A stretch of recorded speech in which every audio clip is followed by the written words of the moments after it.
Assalamualaikum warahmatullahi wabarakatuh.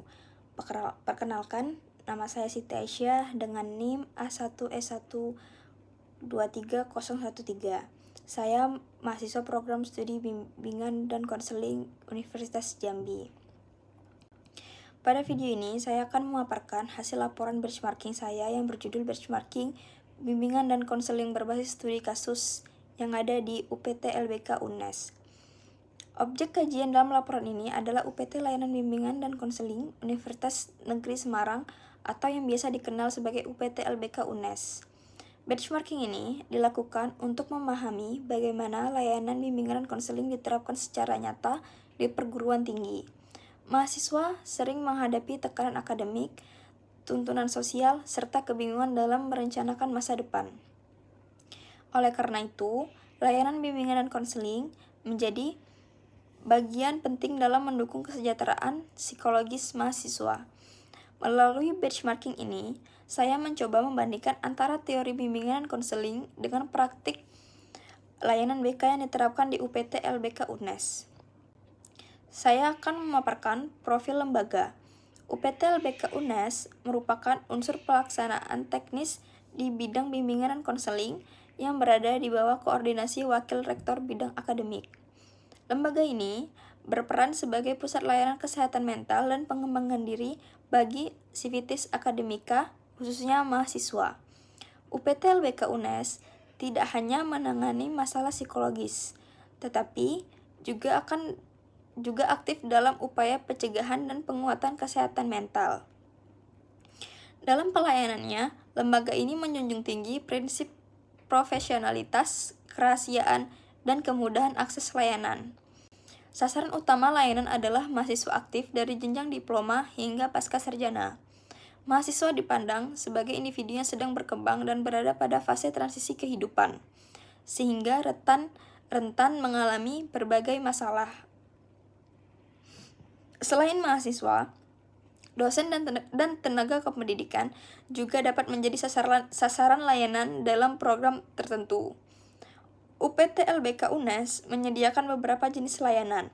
Di antara adalah konseling individu, konseling kelompok, bimbingan klasikal atau psikoedukasi, serta tes psikologi. Konseling individu menjadi layanan utama yang membantu mahasiswa dalam permasalahan pribadi, sosial, akademik, dan karir. Konseling kelompok dan psikoedukasi digunakan untuk meningkatkan kesadaran serta keterampilan mahasiswa dalam mengelola stres dan kesehatan mental. Selanjutnya, saya akan menjelaskan proses layanan bimbingan dan konseling. Proses layanan di UPT LBK UNES dilaksanakan secara sistematis berdasarkan prosedur operasional standar. Tahap pertama adalah pendaftaran, yang dapat dilakukan secara daring melalui akun resmi atau secara langsung. Setelah itu, mahasiswa mengikuti tahap intake interview untuk mengidentifikasi permasalahan awal yang dialami. Selanjutnya, dilakukan penjadwalan sesi dengan konselor profesional. Sesi konseling biasanya berlangsung selama 45 hingga 60 menit, baik secara tatap muka maupun daring. Pada tahap akhir, dilakukan transminasi atau tindak lanjut, termasuk rujukan jika ditemukan permasalahan yang memerlukan penanganan lanjutan. Jika dilihat dari fungsinya, layanan BK di UPT LBK UNES dibagi menjadi 3. Yang pertama, layanan preventif. Layanan ini dilakukan melalui sosialisasi kesehatan mental, terutama pada mahasiswa baru. Kedua, layanan kuratif. Layanan ini berfokus pada penanganan mahasiswa yang mengalami kecemasan, stres akademik, atau depresi ringan. Yang ketiga, layanan pengembangan. Layanan ini diwujudkan melalui program peer counselor atau konselor sebaya. Program ini bertujuan membantu mahasiswa agar lebih berani mencari bantuan melalui rekan sebayanya. Jenis permasalahan yang paling sering ditangani di UPT LBK UNES meliputi 3 aspek utama. Yang pertama, masalah akademik, seperti prokrastinasi, tekanan skripsi, dan kebingungan jurusan.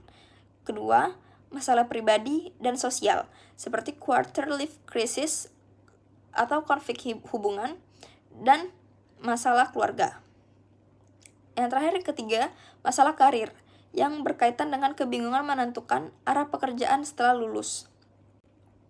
Dalam menangani kasus-kasus tersebut, UPT LBK UNES menggunakan pendekatan konseling yang bersifat integratif. Salah satu pendekatan utama yang digunakan adalah Cognitive Behavior Therapy atau CBT. Pendekatan ini membantu mahasiswa mengubah pola pikir negatif yang memengaruhi perasaan dan perilaku. Selain itu, digunakan pula pendekatan Solution Focused Brief Counseling yang efektif untuk konseling singkat, serta pendekatan Person-Centered Therapy yang menekankan empati dan penerimaan tanpa syarat. Jika dibandingkan dengan teori Comprehensive Guidance and Counseling Program, layanan BK di UPT LBK UNES telah mencakup layanan dasar, perencanaan individual, layanan responsif, dan dukungan sistem. Namun, masih terdapat tantangan pada rasio jumlah konselor dan mahasiswa, sehingga beban layanan cukup tinggi pada masa tertentu. Dari hasil refleksi akademik, dapat disimpulkan bahwa keunggulan UPT LBK UNES terletak pada digitalisasi layanan dan penerapan praktik berbasis riset. Program konselor sebaya juga menjadi strategi efektif dalam menjangkau mahasiswa secara lebih luas. Sebagai rekomendasi saya, menyarankan pengembangan program self-help digital, integrasi literasi kesehatan mental ke dalam kurikulum, serta penerapan pendekatan mindfulness untuk membantu mahasiswa mengelola stres akademik.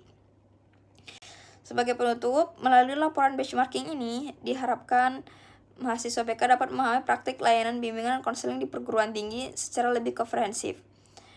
Lebih dan kurangnya mohon maaf. Terima kasih atas perhatiannya, Bapak Hamdi. Saya tutup. Wabillahi taufiq wal hidayah. Wassalamualaikum warahmatullahi wabarakatuh.